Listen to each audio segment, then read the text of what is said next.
আসসালামু আলাইকুম প্রিয় শিক্ষার্থীরা, আশা করি তোমরা সকলেই ভালো আছো। আজকে আমরা ইংলিশের একটা গুরুত্বপূর্ণ টপিক, সেটা হচ্ছে ফ্রেজেস।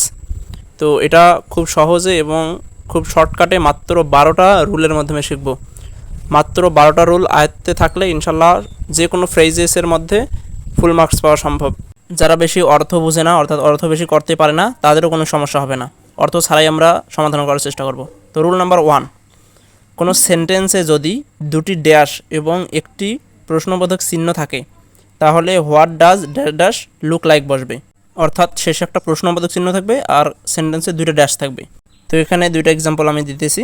তো ফার্স্ট এক্সাম্পল, এখানে দেখো ড্যাশ আছে, প্রথমে শুরুতে একটা ড্যাশ, তারপরে অ্যান এলিগেটর ড্যাশ, তারপরে প্রশ্নবোধক চিহ্ন have you ever seen it. দেখো প্রথম সেন্টেন্সটা প্রথমে একটা ড্যাশ আছে, তারপরে কিছু ওয়ার্ড লেখার পর আর একটা ড্যাশ আছে এবং শেষে প্রশ্নবোধক চিহ্ন আছে। তো তাই আমরা এখানে হোয়াট ডাজ লুক লাইক বসাতে পারি।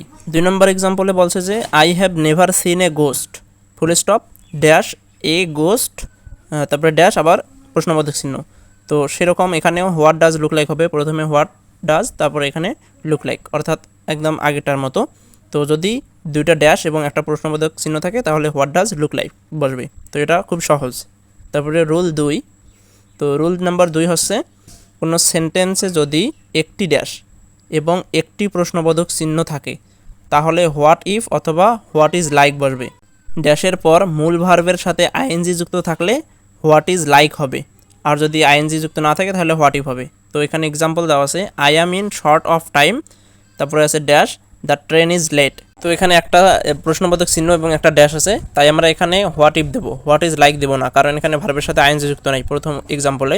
কিন্তু দ্বিতীয় এক্সাম্পলে দেখো এখানে ভার্বের সাথে আইএনজি যুক্ত আছে, প্রশ্নবোধক চিহ্ন আছে এবং কিন্তু এখানে একটা ড্যাশ আছে। ইটটা কিন্তু হোয়াট ইজ লাইকের ইট, এখানে কিন্তু ইট আলাদাভাবে নাই, এখানে হোয়াট ইজ লাইকের ইট মাঝে দেওয়া আছে, তাই এখানে হোয়াট ইজ লাইক হবে, কারণ কি ভার্বের সাথে আইএনজি আছে। পরবর্তী রুল হচ্ছে রুল 3। তো রুল 3 অনেক সহজ। সেন্টেন্সে জন্মসাল, ব্যক্তির নাম, তারপরে তারিখ, নাম ও দিন থাকলে ওয়াজ বর্ন বসবে। তো এই রুলটা একদম সিম্পল। যদি জন্মসাল থাকে তাহলে আমরা ডিরেক্ট ওয়াজ বর্ন বসে দেবো। তো এখানে উদাহরণ দেখো। তো এখানে উদাহরণ দেওয়া আছে Socrates was a great Greek philosopher, he dash in 469 BC. তো এখানে 469 বিসি, তো এখানে জন্মসাল দেওয়া আছে, যেহেতু বিসি অর্থাৎ খ্রিস্টপূর্ব 469 খ্রিস্টপূর্বতে জন্মগ্রহণ করছে, তো এই জন্য এখানে আমরা ওয়াজ বর্ন দেব। তো এই রুলটা অনেক সহজ ছিল। এর পরবর্তী রুল হচ্ছে অর্থাৎ রুল 4, ড্যাশের পর যদি দেন থাকে, অর্থাৎ ড্যাশের পর দেন থাকলে নো সুনার হ্যাড অথবা উড রাদার হবে, তবে ড্যাশের আগে সাবজেক্ট থাকলে উড রাদার, আর না থাকলে নো সুনার হ্যাড। তো এই কথাটা কিন্তু ইম্পর্টেন্ট, অর্থাৎ যদি সাবজেক্ট থাকে তাহলে আমরা উড রাদার দেবো, আর সাবজেক্ট না থাকলে নো সুনার হ্যাড দেবো। তো এখন এক্সাম্পলগুলো এখানে লক্ষ্য করো। তো এখানে প্রথম এক্সাম্পলটা হচ্ছে the students were talking in the class dash the teacher entered the class then they stop talking. তো এখানে প্রথম সেন্টেন্সটা কিন্তু শেষ হয়েছে, তারপরে ড্যাশ আছে, তাই না? ড্যাশের আগে কিন্তু কোনো সাবজেক্ট নাই, কারণ ওটা ফুল স্টপ আছে। তো এখানে সাবজেক্ট না থাকলে কি বসবে? নো সুনার হ্যাড বসবে, তাই না? তো এখানে নো সুনার হ্যাড দিব। তো পরবর্তী এক্সাম্পলটা দেখো, এখানে আই তারপরে ড্যাশ টেক আছে, অর্থাৎ এখানে আই একটা সাবজেক্ট কিন্তু আছে, ড্যাশের আগে সাবজেক্ট আছে, তাই এখানে কিন্তু নো সুনার হ্যাড হবে না, এখানে হবে উড রাদার। বুঝতে পারছি? তো এখানে I would rather take a taxi then walk home. এই রুলটাও কিন্তু মোটামুটি সহজ। এরপর রুল 5। তো রুল 5 হচ্ছে ড্যাশের আগে সাবজেক্ট প্লাস নেগেটিভ ওয়ার্ড থাকলে লেট অ্যালোন বসে, অর্থাৎ ড্যাশের আগে যদি সাবজেক্ট থাকে এবং যে কোনো একটা নেগেটিভ ওয়ার্ড থাকে তাহলে কিন্তু লেট অ্যালোন হবে। তো এখানে এক্সাম্পলটি লক্ষ্য করো, he can not tell me name comma my address, he is lying. এখানে কিন্তু দেখো নেগেটিভ ওয়ার্ড আছে, সাবজেক্ট আছে, তারপরে নেগেটিভ ওয়ার্ড আছে, এখানে আরও একটা জিনিস থাকবে, সেটা কমাও থাকবে, অর্থাৎ 3টা জিনিস যদি থাকে, কমা, নেগেটিভ ওয়ার্ড এবং সাবজেক্ট, প্রথমে সাবজেক্ট তারপরে নেগেটিভ ওয়ার্ড এবং কমা থাকে, কমার পর যদি ড্যাশ থাকে তাহলে কিন্তু লেট অ্যালোন বসবে। তো এখানে কমা থাকতেও পারে, নাও থাকতে পারে, বেশিরভাগ সময় থাকে। তো ওটা না থাকলেও নেগেটিভ ওয়ার্ড কিন্তু অবশ্যই থাকবে, তো নেগেটিভ ওয়ার্ড এবং সাবজেক্ট থাকবে, এভাবে বুঝবা যে লেট অ্যালোন হবে। এরপর রুল 6। রুল 6 হচ্ছে ড্যাশের পর অক্সিলারি ভার্ব থাকলে, অর্থাৎ ড্যাশের পর যদি অক্সিলারি ভার্ব থাকে তাহলে ইট অথবা দেয়ার বসে। তো ইটের গঠনটা হয় এরকম, it plus is, has, many, seem, took, appear, এগুলো থাকলে ইট হয়। আর দেয়ারের পর সাধারণত আর বা লিভড থাকে। তো এখানে এক্সাম্পলগুলো দেখো, শুরুতেই ড্যাশ, তারপরে is a good idea to walk in the morning, morning walk is very helpful. তো এখানে যেহেতু ইজ আছে তো আমরা ড্যাশে ইট বসাবো, কারণ ইটের পর is, has, many, seem, took, affair এগুলো হয় সাধারণত। এরপর আসবো রুল 7। তো রুল 7টাই অনেক ইম্পর্টেন্ট। ড্যাশের পর সাবজেক্ট থাকলে অ্যাজ সুন অ্যাজ অথবা অ্যাজ লং অ্যাজ অথবা অ্যাজ ফর অ্যাজ। তো এখানে উদাহরণ দেওয়া আছে, উদাহরণটা লক্ষ্য করো। এখানে কিন্তু যে কোনো একটা হতে পারে, অ্যাজ লং অ্যাজও হতে পারে, অ্যাজ সুন অ্যাজও হতে পারে, অর্থাৎ কোশ্চেনে যেটা থাকবে সেটা বসাতে হবে। তো এখানে উদাহরণটা দেখো, give him the good news dash you meet him.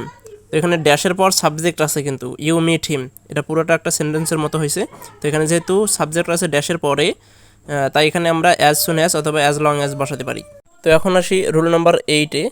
তো রুল 8 হচ্ছে সেন্টেন্সের মাঝে ড্যাশ, তারপরে যদি সাবজেক্ট প্লাস ওয়াজ ওয়ার থাকে, অর্থাৎ পাস্ট টেন্সের গঠন, তাহলে কিন্তু অ্যাজ ইফ অথবা অ্যাজ দো বসবে।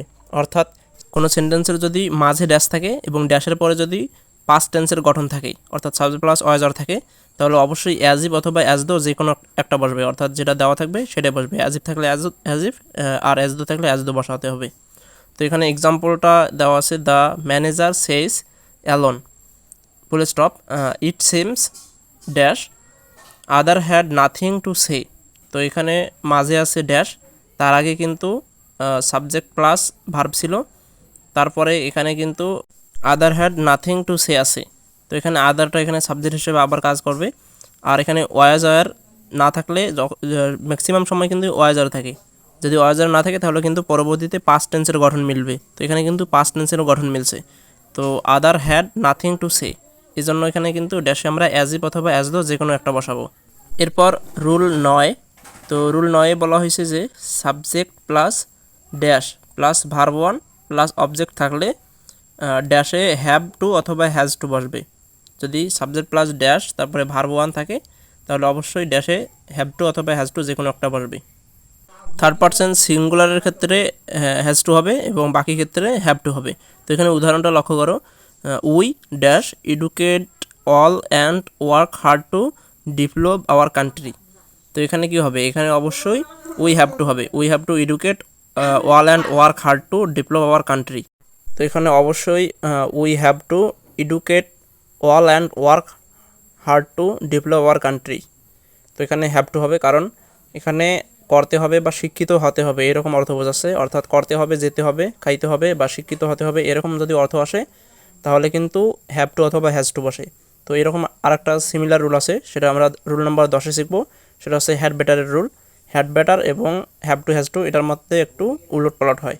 তো কোথায় হ্যাভ টু হবে হ্যাজ টু হবে আমি একবার ক্লিয়ার ধারণা দিতেছি, এই ক্ষেত্রে একটু অর্থ বুঝতে হবে। অর্থাৎ আমাদের 9 নম্বর এবং 10 নম্বর রুলটা প্রায় একই রকম, শুধু একটু অর্থ বুঝলেই ধরা যায় যে কোথায় কোনটা বসবে। তো এখানে 10 নম্বর রুলটা হচ্ছে সেন্টেন্সটি দ্বারা উচিত অর্থ বোঝালে, এখানে যদি উচিত অর্থ বোঝায় তখন আমরা হ্যাড বেটার বসাবো। গঠনটা কিন্তু একদম সেম, সাবজেক্ট প্লাস ওখানেও কিন্তু ভার্ব ওয়ান ছিল আর ড্যাশ ছিল ভার্ব ওয়ানের আগে, এখানেও কিন্তু ভার্ব ওয়ানের আগে ড্যাশ আছে, অর্থাৎ গঠনটা একই রকম, শুধু এক জায়গায় বোঝাবে উচিত অর্থ আর এক জায়গায় বোঝাবে করতে হবে, যেতে হবে, এইরকম অর্থ। তো আশা করি বোঝাতে পারছি। তো এখন আসি আমরা রুল নাম্বার 11। সেন্টেন্সের মাঝে ড্যাশ এবং এর আগে বা পরে যদি শুড অথবা মাইট থাকে তাহলে লেস্ট অথবা আনলেস বসে। এখানে লেস্ট যখন শুড অথবা মাইট থাকবে তখন বসবে এবং আনলেস বসবে যখন উইল থাকবে তখন। তো এখানে যদি আমরা এক্সাম্পলগুলো লক্ষ্য করি, প্রথম এক্সাম্পল হচ্ছে we will not succeed in life dash you work hard. তো এখানে ড্যাশ আছে মাঝে এবং তার আগে আছে উইল, এই যে দেখো সাবজেক্টের পরে উইল নট আছে, অর্থাৎ উইল আছে।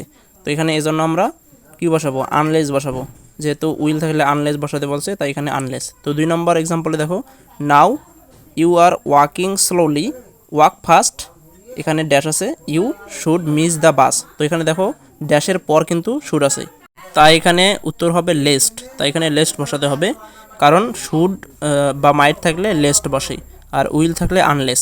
তো উইলটা সাধারণত ড্যাশের আগে থাকে এবং শুড অথবা মাইট থাকলে সেটা ড্যাশের পরে থাকে। তো আশা করি বোঝাতে পারছি। তো এখন সর্বশেষ রুল নাম্বার 12।